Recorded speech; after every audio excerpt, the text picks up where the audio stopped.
Do you want to destroy all of humanity? You didn't mishear.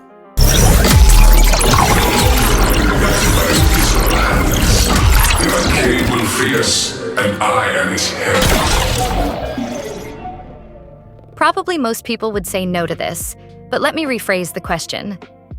If you had the chance to end all the suffering, diseases, and wars in the world, with a single button, would you do it? You probably would. But what if the price for this was losing your humanity, your free will, and all the emotions that make you who you are?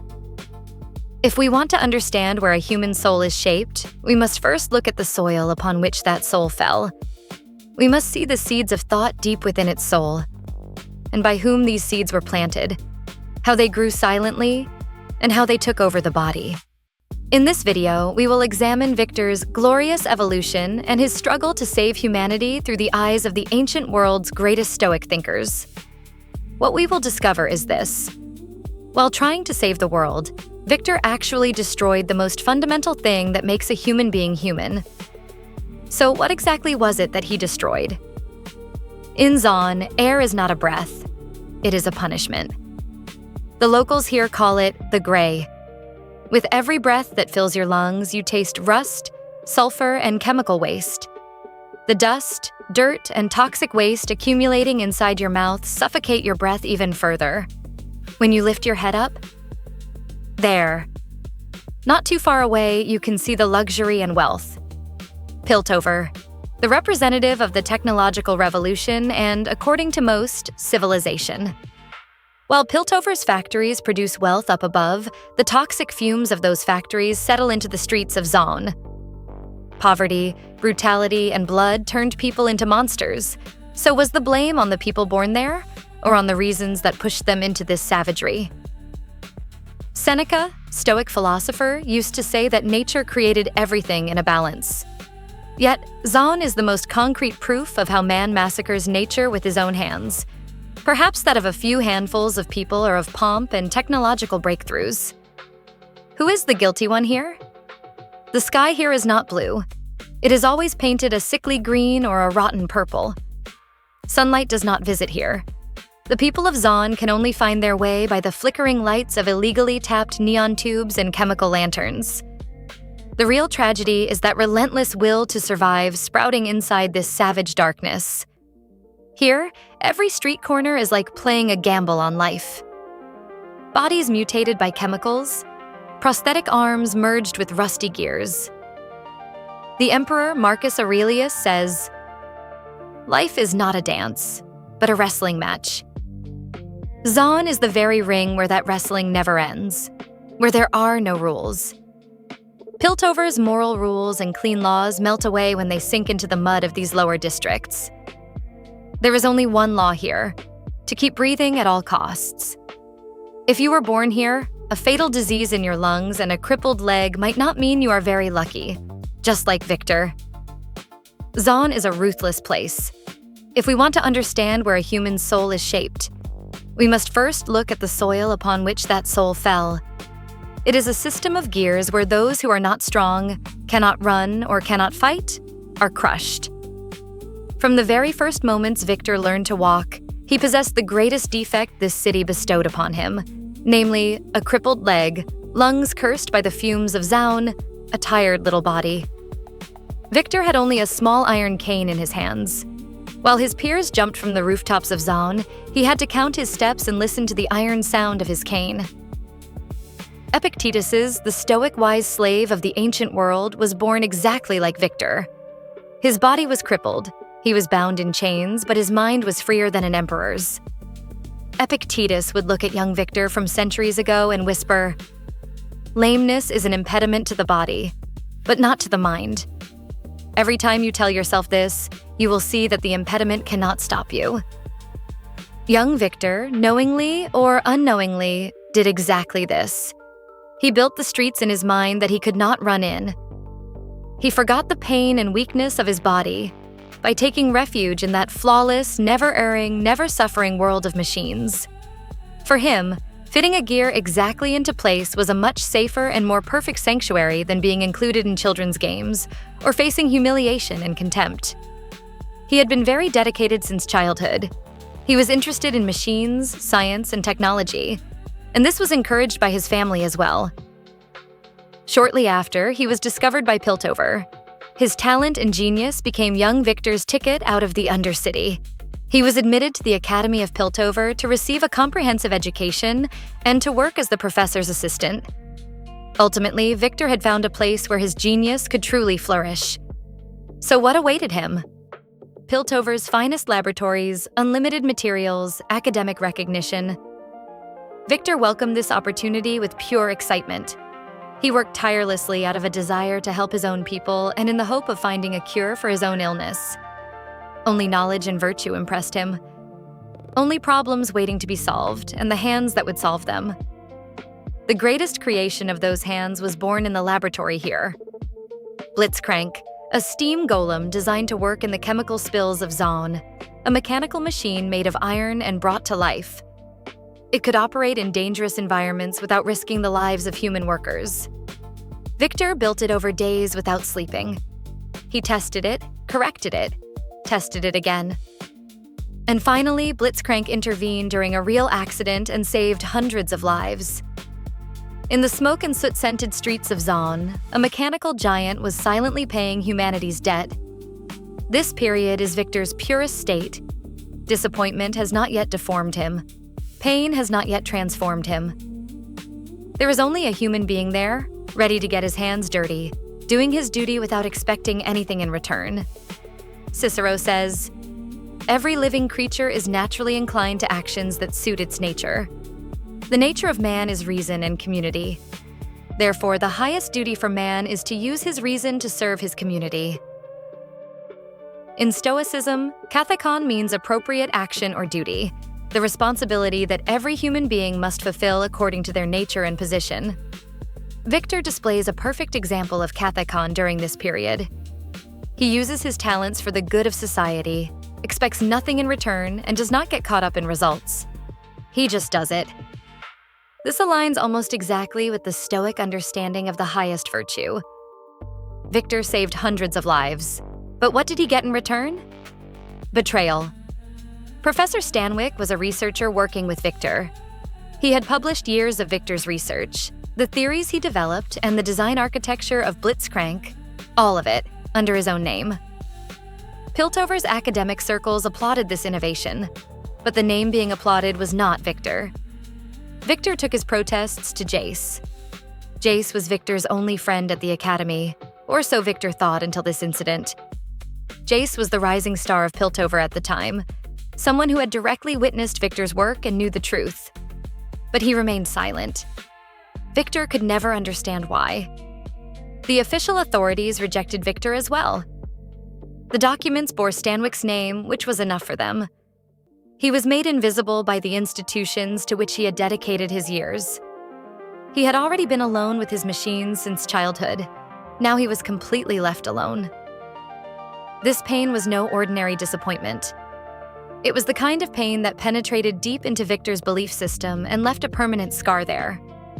People are unreliable. Institutions are unreliable. Only the machine is reliable. Perhaps after this point, the technological breakthroughs he started for the sake of goodness, the countless sleepless days and dedication, underwent a dark evolution that would be rejected by most authorities. Only and solely the machine is reliable. Viktor's first turning point begins here. Epictetus says, "Fame, reputation, how others see you. These are not in your hands. Therefore, they cannot be a true good. The person who binds themselves to these has handed their chain over to someone else." According to Stoicism, ti ektos. External things like fame, reputation, or material gain are neither truly good nor bad. They are merely tools. Viktor learns this lesson the hard way. But the critical difference between the Stoic sage and Viktor lies here. The Stoic sage recognizes this pain, processes it, and lets it go. Viktor, on the other hand, internalizes it and turns it into a worldview. Disappointment has transformed into a permanent ideology of distrust toward humans. Working in the deep waters of Piltover were dying every year. But the cause of death was not equipment failure. It was panic. Divers overcome by a fear response under high pressure put themselves and those around them in danger. Viktor examined this problem through the eyes of an engineer and reached a solution. The machine he designed could suppress the divers' neurological fear response in real time. By influencing their mind, of course. Technically, it was perfect. But was it humane? And would it just stop there? Jace strongly opposed this idea, and a heated debate ensued, lasting for hours. A person's right to control their own fear, their own response, their own mind. This, according to Jace, was something untouchable. No matter how technically flawless Viktor's solution was, controlling a human being's inner world from the outside was unacceptable to him. The argument grew increasingly intense. Viktor argued that emotionalism and free will were killing people. Jace argued that free will could not be sacrificed. Both were right where they were right. But Viktor was expelled by the college administration.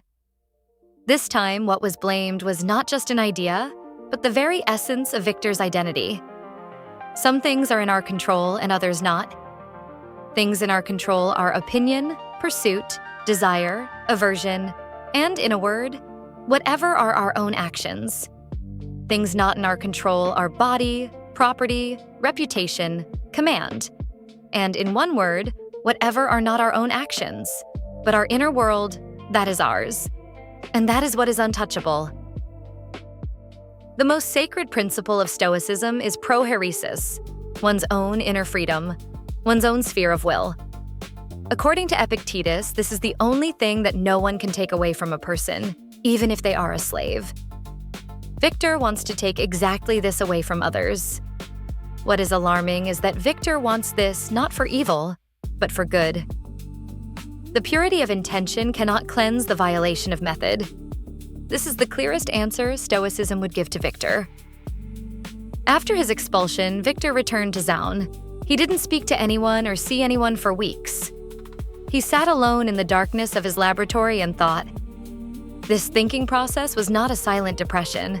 He was in an effort to make a systematic diagnosis. Viktor was examining himself like a machine. Where am I failing to work? Which part of me is slowing me down? The conclusion he reached was absolute. Human emotionalism. Stanwyk's betrayal had paralyzed him for hours. Jace's silence had weighed heavily on him. His own exhaustion, his own pain, his own anger. All of these were parasites that reduced his thinking capacity. If he truly wanted to create change, he had to get rid of these parasites. And he secretly operated on himself. He replaced a part of his arm with mechanical parts. He rewired the neurological connections. After each operation, he felt clearer, more focused, and less fatigued. He saw his body as a tool, and tools had to be optimized. The wise person also suffers, feels grief and fears. But these emotions do not drive them.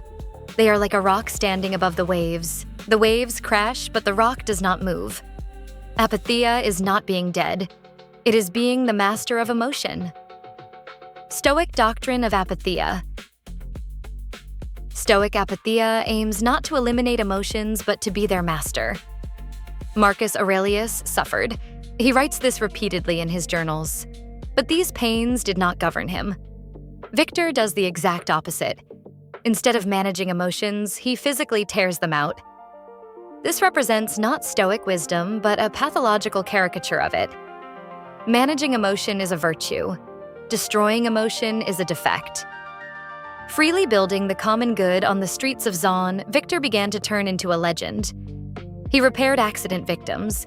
He fitted a mechanical prosthesis to a worker who lost his arm and established a new breathing mechanism for a child whose lungs were burned in a chemical leak. He was doing this for free. The knocks on the door late at night were now a sign of hope for Zaun. But Viktor's vision went far beyond individual healing. What he called the glorious evolution was a collective transformation of humanity. Metal and code instead of flesh and bone. Calculated clarity instead of fear and panic. permanent mechanical perfection instead of mortal biology. Viktor saw this not as an imposition, but as a blessing. What he offered people was, in his view, a proposition that required reasoning to reject. A segment of Zaun truly began to see him as a messiah. Viktor rejected this adoration with cold indifference. To him, emotional attachment could not substitute for a rational evaluation. I am a cosmopolitan, a citizen of the universe. All humans share in the same logos. Therefore, I owe a debt to all of them. But the way to pay this debt is not to force them, but to lead by example through virtuous action. Marcus Aurelius. The Stoic cosmopolitan ideal commands serving the common good of all people. But this service must be based on consent. Marcus Aurelius, even while possessing imperial power, chose not to transform people by force, but to serve as a model by living virtuously. Viktor, however, operates within the framework of, they don't know what they want, but I do. This is the mindset of paternalistic authoritarian benevolence, not Stoic cosmopolitanism. In the Factory Wood district, hundreds of people were exposed to mass toxin poisoning. Psychosis, hallucinations, uncontrolled violence. The picture was getting progressively worse. Viktor decided to intervene, but he did not have enough power. It was impossible to run the system without the Hextech crystal in Jace's laboratory. Viktor went to get the crystal. He didn't ask for permission. He didn't knock on the door. He took it and got to work. Gradually, progress began. The patients were calming down, and at that exact point, Jace arrived. Angry, determined. In the fight that broke out between the two, Jace broke the crystal. The laboratory was destroyed. The recovering patients were put in danger once again. The next day, Piltover declared Jace a hero. He had stopped Viktor from malicious Hextech research. Viktor watched this result silently, and he thought to himself, this is proof of the righteousness of his cause. People punish even the one trying to save them, which is exactly why emotions must be eliminated. Afterwards, he began funding certain research targeting Jace. He explained this to himself as data collection. Be consistent with yourself. Just as treating others fairly is required, being honest with your own actions is also a requirement of virtue. You cannot do good to another by deceiving yourself. Marcus Aurelius, Meditations Vitae. Viktor's story is a rare example showing how Stoic philosophy can both perfectly blossom and bitterly rot within a human being. He is neither an ordinary villain nor an ordinary hero. He is the tragedy of someone who asks the right questions but arrives at the wrong answers. Viktor's Stoic accounting, devotion to the logos. He seeks order in the universe, viewing accidents and suffering not as coincidences but as problems to be solved.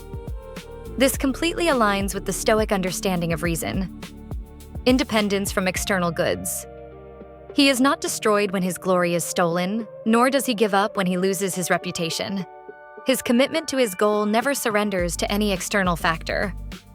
Kathêkon, sense of duty. He has dedicated his life to humanity. He expects nothing in return and looks for no applause. This is the purest form of virtue. Violation of Prohairesis. He reaches out into the inner freedom of others. He violates the most sacred principle of Stoicism, both in theory and in practice. Misunderstanding Apatheia.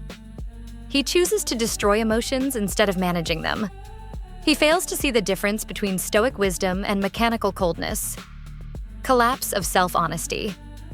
Defining his revenge as research shows that he serves an illusion of his own creation, not the logos. Cosmopolitan tyranny.